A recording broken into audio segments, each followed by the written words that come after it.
महाकवि तमिल के महान कवि तिरुवल्लुवर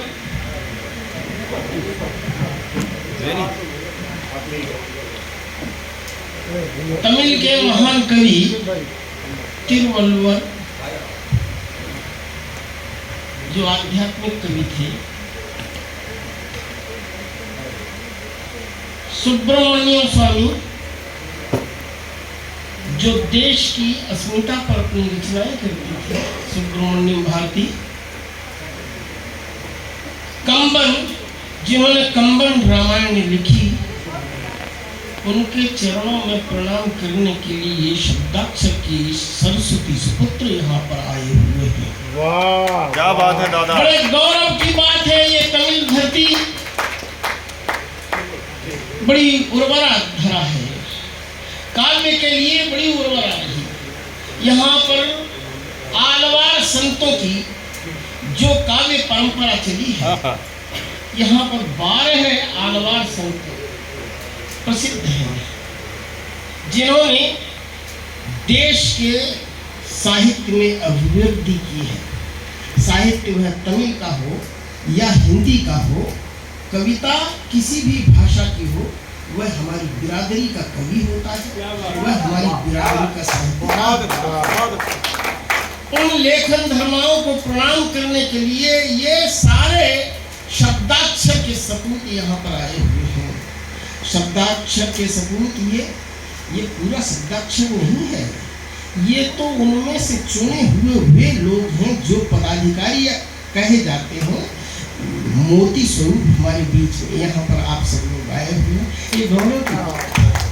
मैं आपको एक बात बताना चाहता हूँ, अक्षर क्यों अक्षर है, शब्द क्यों शब्द है, वर्ण और अक्षर में क्या भेद होता है, क्या होता है वर्ण, क्या होता है अक्षर। जब तक हम इसको नहीं समझेंगे तब तक हमारा ज्ञान अधूरा सा होता है। मित्रों, मैं बताना चाहता हूँ कि जब हमारी वर्णमाला है, वैज्ञानिक लिपि हिंदी को क्यों कहा जाता है देवनागरी को वैज्ञानिक लिपि। जो बात अभी तक आप लोगों ने नहीं पढ़ी होगी, कुछ लोग ही शायद जानते होंगे, अनुभूति के आधार पर मैं बात कर रहा हूँ। महावीर सिंह जी, निवेदन करता हूँ कि 5 वर्गों में 25 वर्णों को बांटा गया। हमारी वर्णमाला में पहला वर्ग है वो क वर्ग है, दूसरा है वो च वर्ग है, तीसरा है वो ट वर्ग है, वो चौथा है वो ट वर्ग है, और 5वां है वो प वर्ग है। ये सब कोई कंठव्य है, कंठ से बोला जाता है, कोई मूर्धन्य है, मूर्धा से बोला जाता है, कोई दंतव्य है, दांत से बोला जाता है, और कोई ओष्ठीय है जो ओठों से ही बोला जाता है। हमारे वैज्ञानिक ये हम सब जानते हैं कि पाप जब तक ओठों से ओठ नहीं टकराएगा तब तक आप पापा नहीं कह सकते, पप्पू नहीं कह सकते। जब तक ओठों से ओठ नहीं टकराएगा तब तक आप बाबा नहीं कह सकते। जब तक ओठों से ओठ नहीं टकराएगा तब तक आप भाभी नहीं कह सकते। क्या बात है, समझ रहे? ये हमारी वर्ण की व्यवस्था है। और इसी तरह से जब तक हम तालु में मूर्धा में जब हम सीधी ठोकर मारते हैं, जो शब्द नाद से सीधा उठ करके निकल करके बाहर आता है वह स्वर होता है। वह क्या होता है? स्वर होता है, जो सीधा नाद से निकल करके बाहर आता है बिना टकराहट के। ये हमारा वाक्य यंत्र है, इसको वोकल सिस्टम कहा गया। इस मुख को भाषा विज्ञान की दृष्टि से प्रोफेसर साहब बात कर रहे थे, बहुत अच्छा लग रहा था। तो जितने ध्वनि जो है हमारी नाद बाहर आता है तो बिना टकराहट के केवल मुंह का आकार बदलता है, वे स्वर होते हैं। और जो ठोकर मार करके निकलते हैं वे शब्द वर्ण कहलाते हैं, व्यंजन कहलाते हैं। तो क वर्ग है वो आपका भीतर कंठ है, उसमें टकरा के आता है क ख ग घ ङ है। ऐसे ही दंती होते हैं, ऐसे ही तालव्य होते हैं, ऐसे ही मूर्धन्य होते हैं, ऐसे सभी वर्ण हैं। मैं आपको कभी व्याख्या नहीं करूँगा तो बहुत सारे विद्वान लोग हैं इस बात को जानते हैं, लेकिन ये बात कोई नहीं जानता कि प्रत्येक वर्ण, प्लीज सुन लीजिए आप लोग भाई साहब, बहुत अच्छी बात बता रहा हूँ। जी, जी, वो जी, बताना जी। चाहता हूँ वर्ण क्या है। जिस प्रकार से पहले वर्ग का पहला अक्षर होता है वह प्राण कहलाता है। क्या कहलाता है? प्राण। प्राण।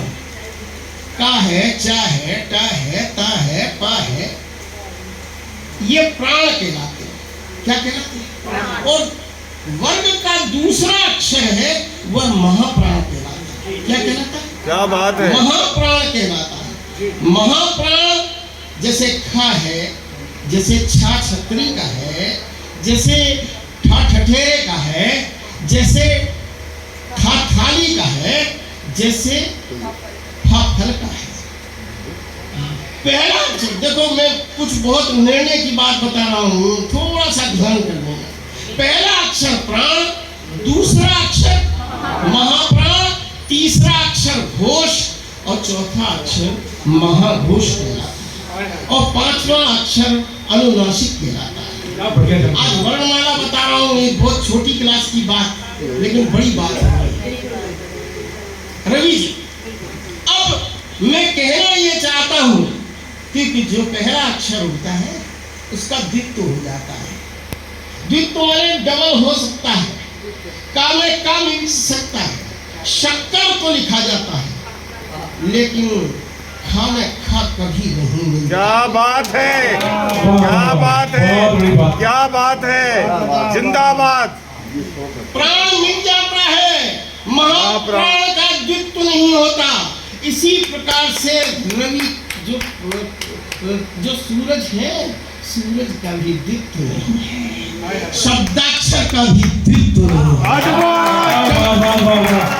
कहाँ से कहाँ की बात जिंदाबाद। खा में खा नहीं मिला सकते, इसी तरह से छा में छा छतरी में छा छतरी का मिला नहीं सकते। उसके लिए पहले अक्षर का प्रयोग करना पड़ेगा। आपको अच्छा लिखना है तो चा चम्मच का पहले लिखना पड़ेगा, फिर छा छतरी का लिखो। जिंदाबाद। मतलब महाप्राण में द्वित्व देने के लिए प्राण का उपयोग करना पड़ेगा और प्राण ये खड़ा। बहुत बड़ी बात, बहुत बड़ी बात। ये होते हैं हिंदी के विद्वान, इन्हें कहते हैं। वाह। समझे? इसी तरह से जैसे कट्टर तो लिख सकते हो लेकिन पट्ठा लिखने में आपको आधा डबल ठा नहीं मिलता है। मेरे मित्र अब्दुल गफ्फार, हाँ। वो अपना नाम गफ्फार लिखते हैं। मैंने कहा तुम्हारा नाम ही गलत है, हमें फा मिलता है, बोल ही नहीं सकते आप। पहले प बोलना पड़ेगा, गफ्फार बोल के देखिए। सही है। पहले प बोलना पड़ेगा। जिंदाबाद। क्या बात है, क्या बात है, क्या बात है दादा, क्या बात है, क्या बात है। ये है हमारी लिपि का चमत्कार, ये है हमारी वाणी का चमत्कार, ये है हमारी वाणी का चमत्कार। अक्षर क्या है? अक्षर जानते हो?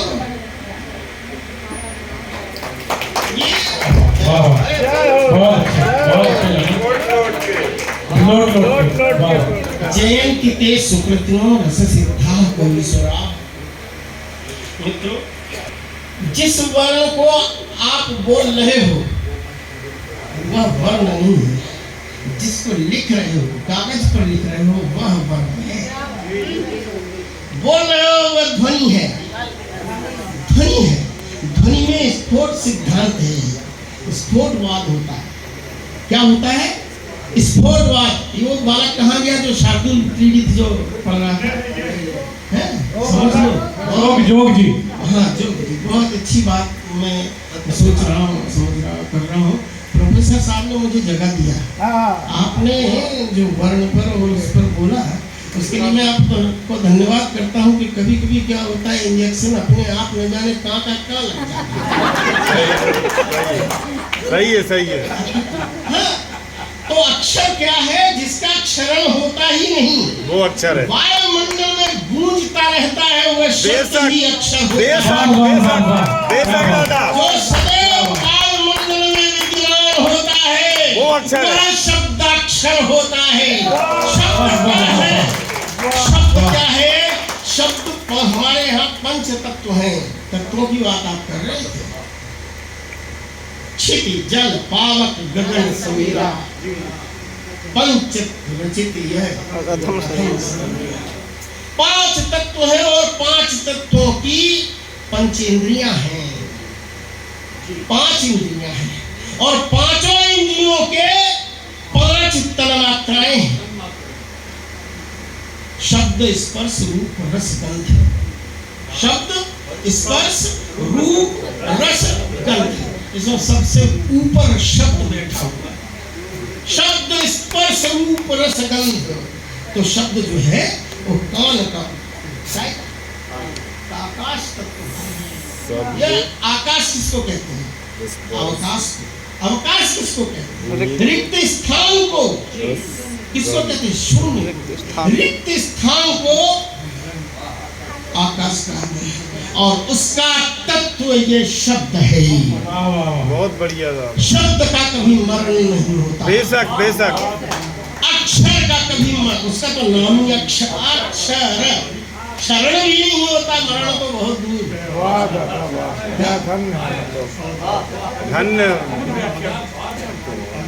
तो अब रही बात छंद की, छंद पर जो शब्द और बोल देता हूँ, समापन करता हूँ। समय तो हो गया होगा। दादा जिसको भूख लगी होगी वो जाके भोजन कर लेगा। आपको ये सभा चाहती है कि आप बोले और भारी हो जाती है कभी कोई बात। तो ये मैं जो कह रहा था शब्दाक्षर, हाँ छंद है, वो छंद को वेद भी कहा गया है और वेदों का चरण भी कहा गया है। वेदांग कितने हैं? वेदों के अंग कितने हैं? 6। कितने? 6 अंग हैं। तो शिक्षा, कल्प, व्याकरण, निरुक्त, छंद और ज्योतिष। क्या है? शिक्षा, कल्प, व्याकरण, निरुक्त, छंद और ज्योतिष। छंद को वेदों का चरण कहा गया है। यह आवरण है, यह आवरण है। ये तुक हमारे पास में जो आई है वह डिंगल काल और पिंगल काल, जब से डिंगल काल चला, जब डिंगल भाषा चलती थी तब से यह तुक आई है। पहले हमारे यहाँ संस्कृत में कहीं भी तुक नहीं है। राजस्थान के डिंगल तुक है ही नहीं। हमारे यहाँ अड़ा शब्द भी नहीं है, अढ़ा, अलीगढ़ वाला अढ़ा भी नहीं है और लड़के वाला अढ़ा भी नहीं है, तो उपयोग ही नहीं है, कहीं संस्कृत में है ही नहीं क्या। लेकिन ये आयातित हुए और इनको हमने स्वीकृति दी है, मान्यता दी है। छंद जो है अपने आप में, अब इसका सबसे पूरी दुनिया में रोना और गाना सब जगह चलता रहा है। जैसे ही बच्चा जन्म लेता है छंद उसी समय से प्रारंभ हो जाता है। जिंदाबाद जिंदाबाद। छंद क्या है? एक शब्द में छंद हो जाता है, एक अक्षर में छंद हो जाता है। एक अक्षर से लेकर के एकाक्षरी और बहुअक्षरी, बहुवर्णी, मात्रिक और वार्णिक छंद कहे गए। धनाक्षरी को क्या मानोगे आप? वार्णिक मानोगे क्या मात्रिक मानोगे? वार्णिक मानोगे है। लेकिन अगर मात्राएं एक सी गिनी जाए तो मात्रिक सही, वो मात्रिक वो वेलिंगी क्या वो है। दरअसल क्या है, घनाक्षरी लय खंड पर आधारित छंद है। चाहे जितने वर्ण चाहे जहां उपयोग कर लो, वैसा नहीं है जैसा अभियाल भैया ने दोहे में कहा था ना, क्या रहमन पानी राखिए रहमन पानी तो नहीं होता। वैसे ही उसमें लय का बहुत गहरा विधान है। हमारे यहाँ हर चीज लय में है, कोई भी चीज बगैर लय के नहीं है। प्रकृति की बनाई हुई हर चीज गोल है, हर चीज गोल है, कोई भी चौकोर नहीं है, कोई भी त्रिकोणीय नहीं है। अगर त्रिकोणीय है, चौकोर है तो वह मनुष्य निर्मित है, ईश्वरीय नहीं है। ईश्वरीय यदि है बोल है। तो बोल है, अगर शब्द की ध्वनि है, जिस प्रकार से तुम बंबई जाते हो, तुम बंबई जाते हो, तुम बंबई जाते हो, बोलने में ही भेद हो जाता है। आओ आओ देख लेंगे, आओ देख लेंगे। There is too much difference between the, हाँ क्या बात है दादा, जिंदाबाद। भाव और भाषा दोनों का बहुत महत्व होता है।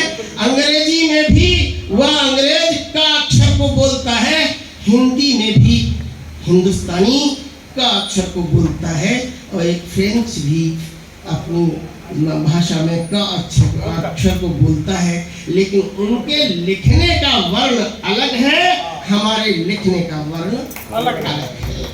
हमारी इसलिए भाषा, हमारी लिपि जो है पूरी तरह से वैज्ञानिक है। जब बच्चा जन्म लेता है तो जन्म लेने के तत्काल बाद उसके मुंह से आ ओ ई ऊ निकलता है, और सबसे पहले अक्षर अगर कोई वर्ण जीवन में बोलता है तो वह माँ, अम्मा, अम्मी, स्वर के साथ में अम्मा, अम्मी, अम्मा, माँ, ये शब्द होता है। और माँ क्या है? हमारी वर्णमाला में 5 वर्गों का आखिरी अक्षर, आखिरी वर्ण माँ। माँ क्या है? अनुनासिक है, पवर्ग का आखिरी अक्षर, आखिरी वर्ण क्या है? पहले अक्षर से लेकर के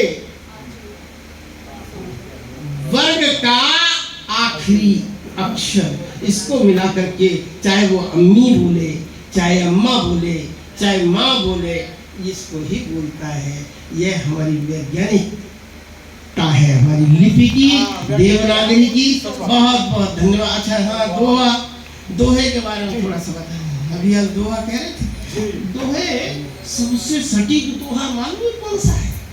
अभी महावीर सिंह जी आपने बहुत अच्छे दोहे, बहुत ही अच्छे, बहुत ही अच्छे दोहे, बहुत ही अच्छे दोहे। कारण एक दोहा है, कबीरदास जी की साखी है, उसे दोहा हम लोग भी मानते हैं। वो है गुरु गोविंद दो खड़े ताके लागू पाए। ये आपने पढ़े, लेकिन इससे भी ऊंचा उठ करके एक दोहा मैं आपको बताता हूँ, जो एक सी वो मिल जाती है क्रमिकता। वो ये है कि गुरु कुम्हार शिष्य कुंभ है, गढ़ गढ़ काढ़े खोट। अंतर हाथ सहार जो लक्षण गुरु में है वे लक्षण कुम्हार में हैं, जो लक्षण शिष्य में है, जो लक्षण घट में है, वो कुम्हार में है।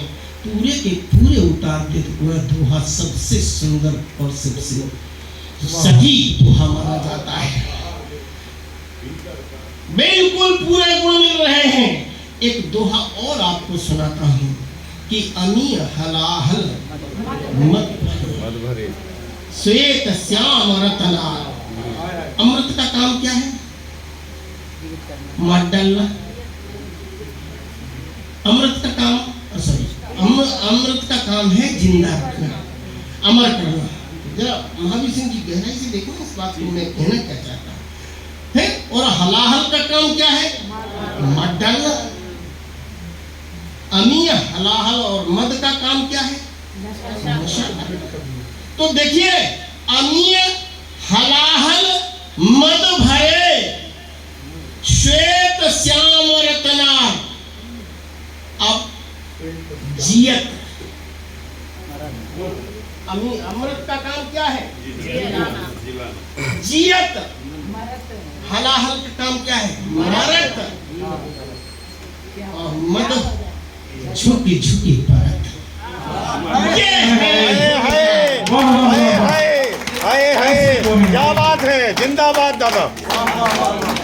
अमी हलाहल मद भरे श्वेत श्याम रतनार, जियत मरत झुकी झुकी परत।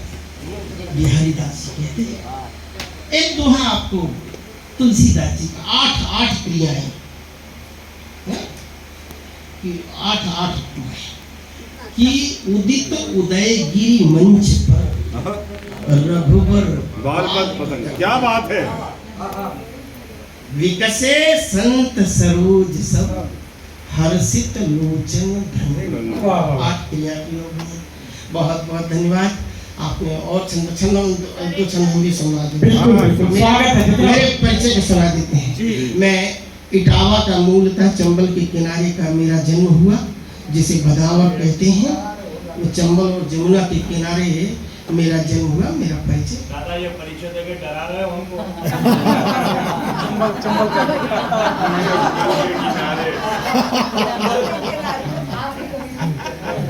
एक बात मैं बताऊं, चंबल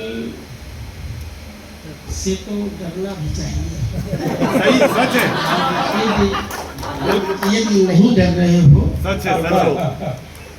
तो आपका साहस काम नहीं आएगा। मैं निवेदन करता हूँ, गणाक्षरी कैसे परिचय दिया जाता है कि नाम है गिरेंद्र सिंह, कि नाम है गिरेंद्र सिंह, ग्राम है पछाया, गांव जिला है इटावा, वीर भूमि है भदावरी। कि नाम है गिरेंद्र सिंह, ग्राम है पछाया, गांव जिला है इटावा, वीर भूमि है भदावरी। और दादा शिव सिंह पर दादा मुलू सिंह, मेरे पिता बजरंग सिंह क्षत्रिय बिरादरी।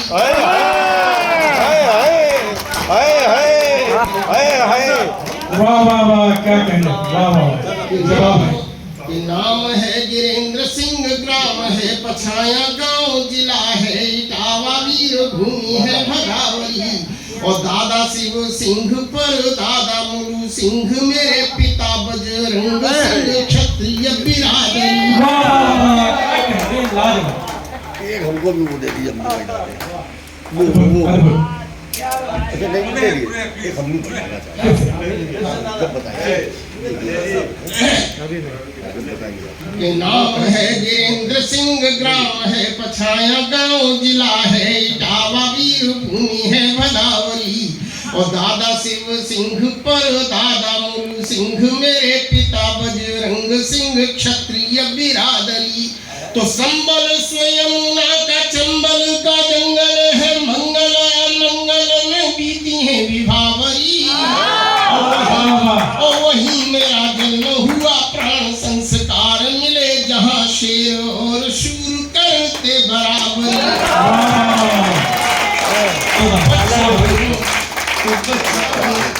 बचपन बचपन बचपन, अरे जय हो गए। क्या कि बचपन से ही मैंने चंबल में स्नान किया, कि बचपन से ही मैंने चंबल में स्नान किया, हुआ जब किशोर गंगा जमुना में नहाया हूँ। और मालवा की शिप्रा की पवित्रता की बातें सुनो। मालवा क्या है? मालवा लबालब सागर है, साहित्य संस्कृति मालवा यहाँ मध्य प्रदेश बैठा हुआ है। मैं भाई राजीव खरे जी को आपको बहुत बहुत धन्यवाद करता हूँ। ये 5 प्रदेश हमारे अंडर में हैं। और ये जहाँ कार्यक्रम हो रहा है, ये भी रवि प्रताप सिंह जी ने मुझे मेरे ही उसमें दे रखा है, लेकिन किसी को मालूम कुछ नहीं। रवि प्रताप सिंह जी ने मैं बताता हूँ, मध्य प्रदेश के भी प्रभारी है दादा, और तमिलनाडु की भी। धन्यवाद। मैं आपसे निवेदन करता हूँ, धन्यवाद गुरु जी। मैं ये कहता हूँ कि मैंने सबसे बात की।